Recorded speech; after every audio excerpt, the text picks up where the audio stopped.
clicked on this, then maybe you're wanting to know more about our little girl Eden, who my cousin nicknamed Thumbelina because she's so small. Maybe you have a child who's having problems with growing and you want to find someone else who's going on this journey so you don't feel on your own. So this isn't really something that I've spoken about on our blogs before. I may have mentioned that Eden is called Thumbelina. I may have mentioned at times what age clothes she's in, but I've never really talked about the concerns and the journey that we've been on with her weight. So yeah, I'm going to answer 10 questions that we get asked pretty much anytime anybody meets Eden, and I'll explain, I guess, as I go along. So the first question that we usually get is, how old is she? This isn't as often now because Eden is 18 months old and it doesn't look so odd that she's walking around because other children do walk early. When she was still in age 3 to 6 month clothes, we were asked a lot, how old is she? Especially at the soft play when she was like standing up even, never mind walking. People would be shocked at her standing up and her little tiny frame being able to do that. She still looked like a newborn and was standing up and yeah, able to walk around. Obviously her face looked older, but her little frame was very, very small. Yeah, the next question would usually be, oh, isn't she small? So, yes, as her mother I am aware that she is small for her age. She is not too small now. We were with friends recently, my cousins, and their little girl is 3 months younger than Eden and only a little bit taller than Eden. So they are supposed to slow down growing when they hit 1. So I'm not sure how it all works, but we do get asked still, isn't she small? Question number 3 is usually, what did she weigh when she was born? And I say 8 pounds 7.5. And they usually reply, oh, well that's not too small. And I say, yep, that's right, she was big when she was born, but then she didn't grow anymore. We had a very long journey of growth problems with Eden. Yeah, it was an interesting journey. Obviously it doesn't always present itself at first, but from about 3 weeks old we knew she wasn't growing.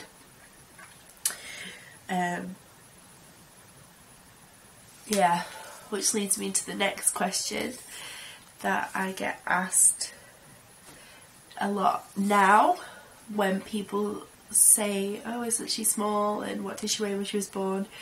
And before it was usually, does she eat? Well, actually yes, Eden eats a lot. But obviously when she was before weaning, I was breastfeeding her. And so this was an interesting journey. She fed normally, as Judah had, on demand, was a content baby, never seemed to be endlessly hungry. You know, she passed from both ends normally, and they're the questions the health visitors usually ask, aren't they, and the doctors. But yeah, there was no problems in any of that. She just wasn't growing. So then they started to say that it was maybe me and my milk. yeah, and that I was too stressed, and we had a lot going on. James had just lost a family member the first time they panicked me. We were about to drive down south for my first time driving a 6-hour journey with 2 babies, and yeah, it was a difficult time.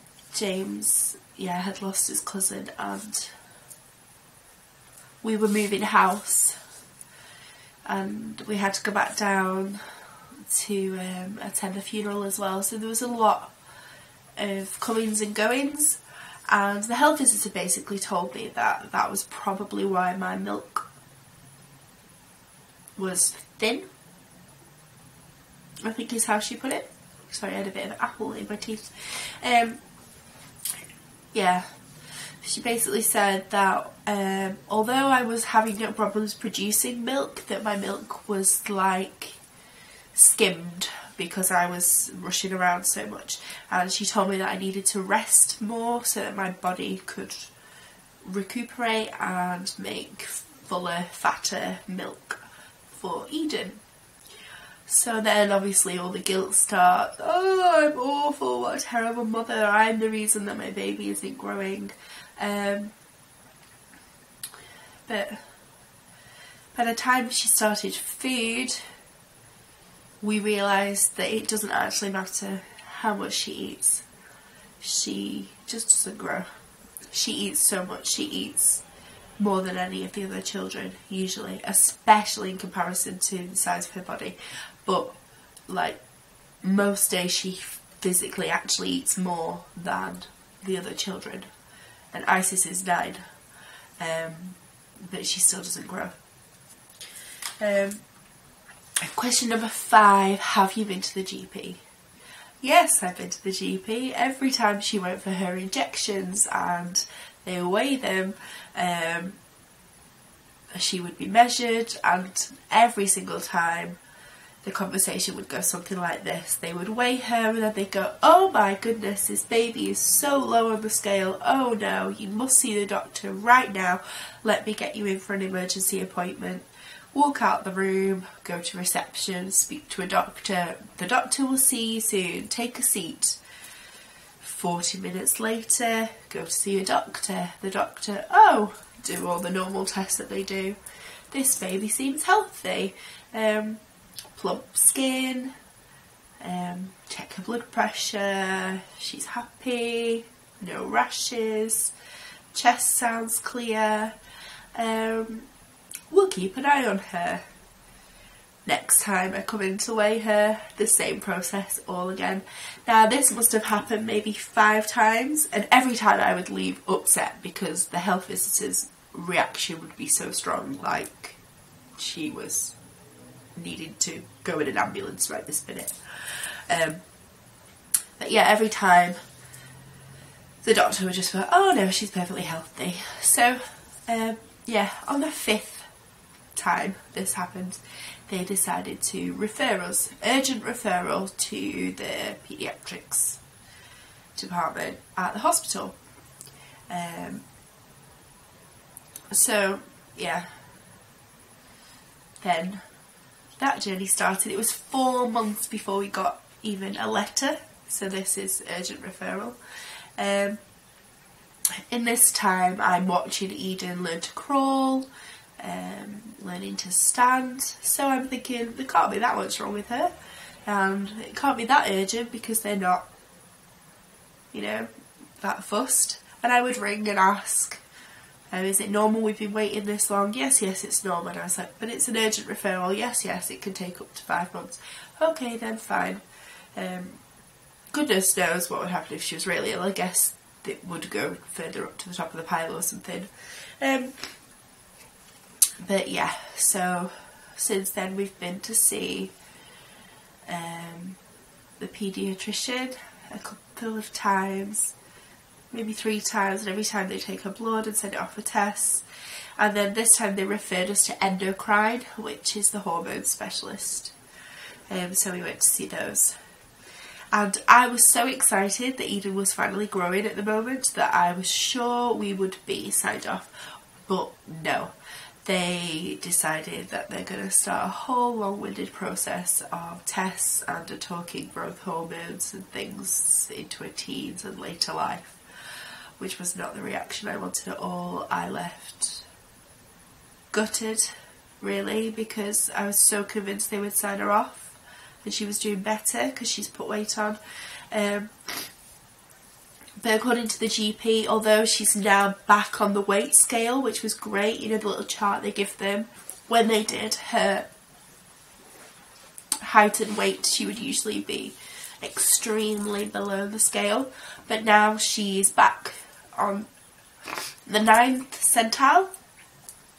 So it's still quite small, but, you know, normal and acceptable, especially considering her journey. She used to be like minus 50th percentile.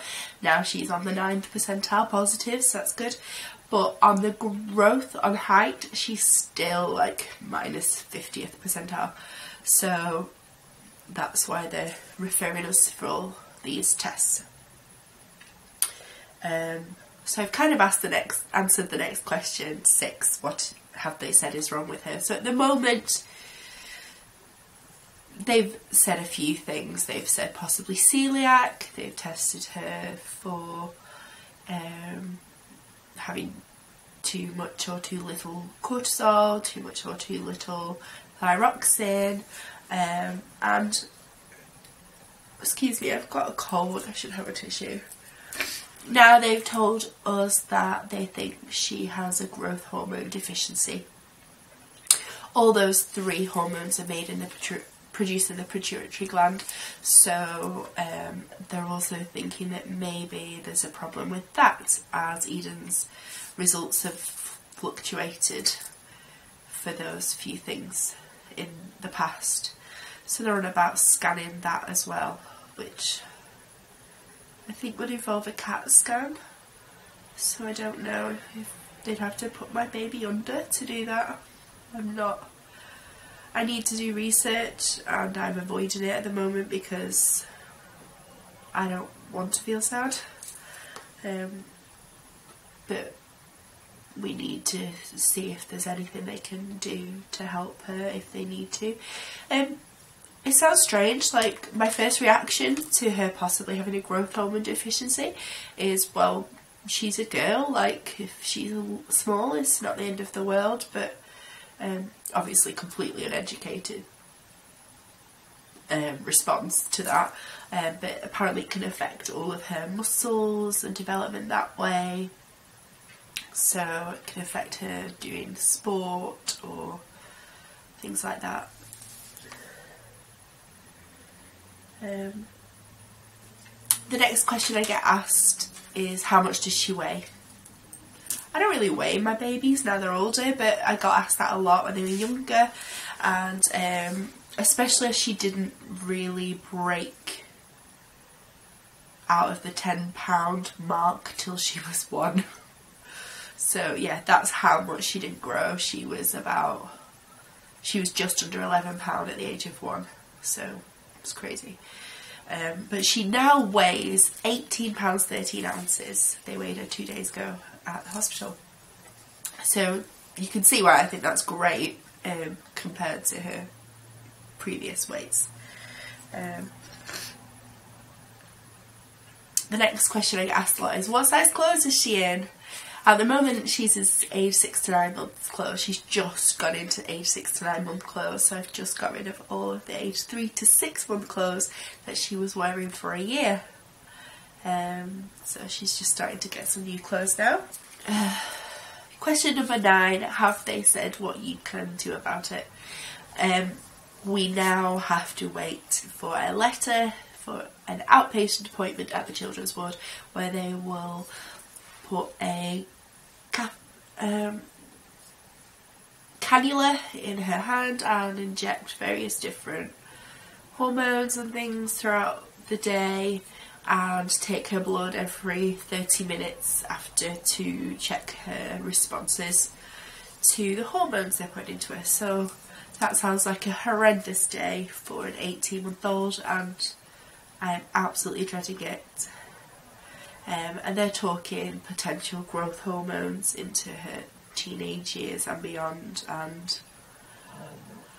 yeah, we'll just have to see what the tests show, because we're just at the start of this journey. And question number 10, which is a nicer one that I get asked a lot, is where do you get her shoes from? Eden is walking now, and obviously walking outdoors and needing to, you know, be able to get around in the play areas in the park, and her feet were difficult to get shoes for because she's not yet a UK size 2, and most of even those are made in pre-walker fabrics, which are no good outside where there could be glass and things like that. So we went to a shop called Paces and Laces, which is a local shop to us in Leyland, Lancashire, that have an online site, so you can look them up. And we get her shoes from a brand called Noelle. They're not cheap, but they were the only one that fit her, even like because her feet are skinny as well. So yeah, Noelle is where we get Eden's shoes from. We wrote a blog post about it, you can probably go and find it, Eden's first pair of shoes. So yeah, thanks for watching. I hope you enjoyed learning a little bit about our Thumbelina, and yeah, if there's any questions you want to ask, please comment and I will do my best to answer them. Okay, so if you found this helpful, give us a like, remember to subscribe, and we will do some more. Thanks a lot, take care, bye.